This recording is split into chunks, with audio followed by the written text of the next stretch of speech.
topic today. So, una natin gagawin guys is, kailangan nyo munang i-search dito yung Canva.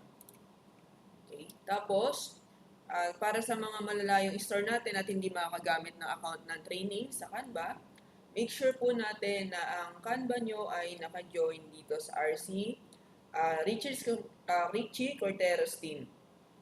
Okay? Kasi pag dito naka-join sa team na to, hindi nyo makikita yung mga ipapakita ko sa inyo mamaya. Okay? Tapos, ito yung front page ng ating Canva. Okay? So, ayan. Tapos, pwede ka ditong mag-search. Ayan. Ito yung mga design template natin, template sa mga Canva. Tapos, meron din tayong Canva AI. Tapos yan, since malapit na yung Valentine, si Canva nagbibigay na siya ng mga hint. Okay, so pag kinik nyo yan, related sa mga Valentines yung lalabas. Okay? Tapos, pagdating dito, home, so babalik na tayo sa dati nating pwesto. Ayan, ito na yung mga ginawa natin sa Canva. Ayan, nakita nyo, may mga sample layout dito. Tapos, dito sa may baba, yung mga templates. Ayan, may iba't pang klase ng templates. Tapos, dito sa may brand, ito na yung mga branding, paggawa ng mga logo, yan. As Canva AI, tapos ito project. Pagpunta nyo dito sa may project, makikita nyo yung mga folders na gawa natin. Okay, mga gawa ng mga gumagamit itong account na to.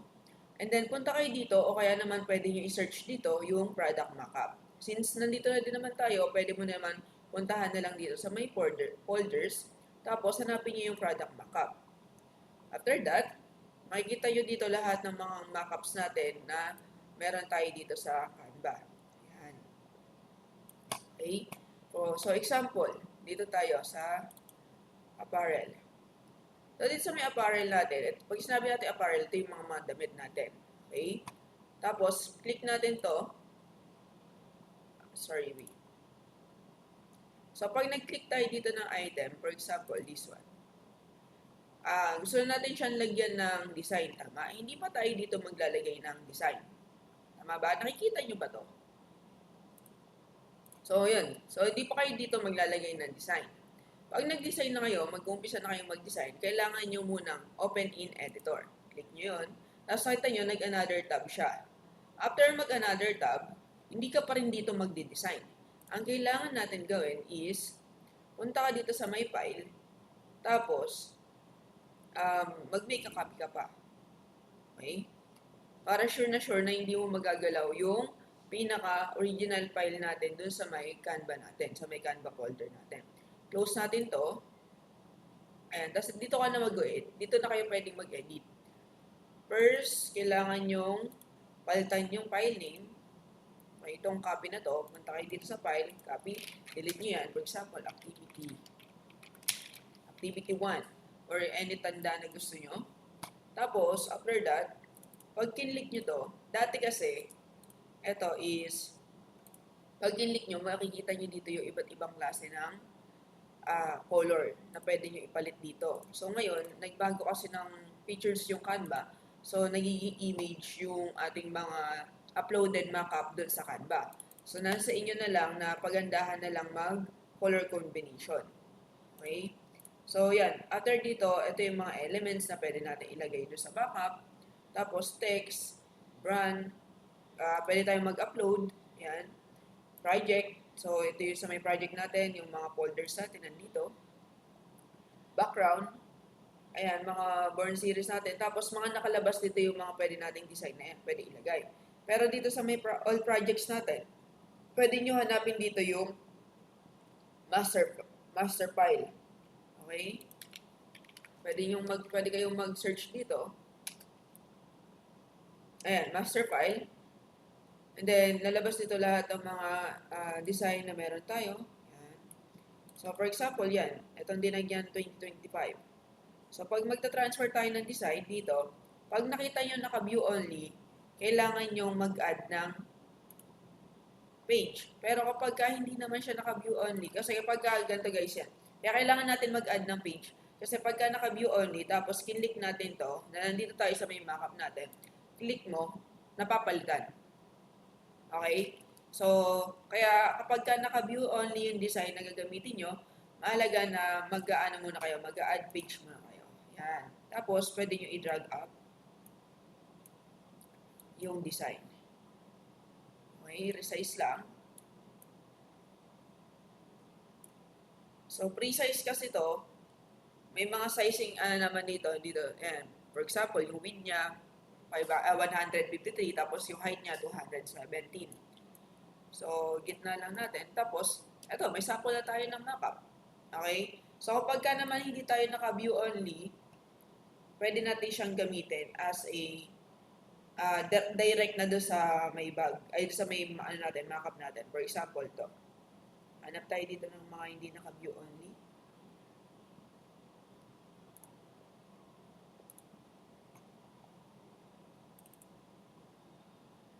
Ito, for example, yan, hindi tayo naka-view only, di ba? Pag kinlik nyo siya, pwede siya direct doon sa may damit. So, pag gusto nyo burahin yung design nyo, dito lang tayo, then palitan natin. So, pag hindi siya naka-view only, pwede siyang direct dito. Pero kapag naka-view only yung file natin, kailangan muna natin mag-add page, tapos dito tayo magpe-paste nung ating gawa. Okay? So, gets ba? Na-gets? Tapos, after nun, punta tayo ulit dito sa may folder natin. Ayan, dito. So, kailangan yung gumawa ng folder. Punta kayo dito sa may project.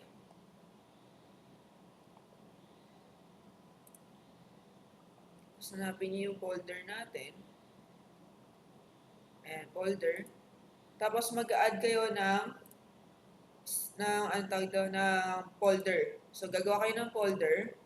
For example, yan. Larissa. Continue lang natin. Tapos, to activity natin na ginawa, i-move natin doon sa may folder na yon. So, file, tapos move. Hanapin niyo yung folder, tapos move. And then, automatic na yon na naka-move dito sa my folder ni Clarissa. Okay? So, si Janine, kailangan Janine si Janine at yung iba pang mga online na participants natin, kailangan yung folder nyo nakashare sa may training. Okay? Kailangan nakashare dito sa training yung folder na gagamitin ninyo. Okay? Para makita namin yung mga output ninyo. Tapos, after that, syempre, nasa folder na, di ba? Tapos na yung isang step. Pag magpapasa kayo naman, ganun pa rin. I-screenshot nyo pa rin, tapos, ito pa rin yung dadalhin nyo doon sa may GA demo natin, doon sa may portal. Okay, tapos meron tayong mga activity dito na gagawin, which is, ito, yung unang activity nyo is 3. So, ganun pa rin ulit. I-collage nyo muna, tapos, tsaka nyo pa lang siya i-screenshot, tapos i-upload nyo doon sa GA demo natin. So, ayan. Sa una, sa number 1, create board series merch. Sa shirt, mug, cup. Tapos, sa second activity naman, create, eat, sleep, merch, your hobby. Tapos, shirt, mug, cup. Tapos, dito din sa may birthday series, shirt, banner, tote bag. Okay? Tapos, ito sa may calendar, A3, photo calendar. So, A3 yung gagawin nyo. So sa A3, kailangan 12 months yung nakalagay. Kasi A3 nga, ibig sabihin, yung isang buong taon, kasya din sa may A3. Tama ba? Tapos, dito naman sa may create your own desk calendar. So, pagka sinabi natin desk calendar, isa-isang month kada isang page. Pero, dito sa papagawa namin sa inyo, kahit isang page lang. For example, June. Or yan naman, February. February lang, pwede na yon. Basta isipan nyo siya ng lalagyan nyo ng design, lalagyan nyo ng own concept. Okay? So, ganun lang yung activity natin. So, yung deadline ng lahat ng activity nyo, since day 1 until day 3 is hanggang Monday. Hanggang Monday ko lang tatanggapin. Pagdating ng Monday, magre-record na kami. Magre-record na ako, hindi ko natatanggapin, and then ino-show ko na yung mga hindi nakakomply. Okay? So, maliwanag ba tayo doon? So, yun lang.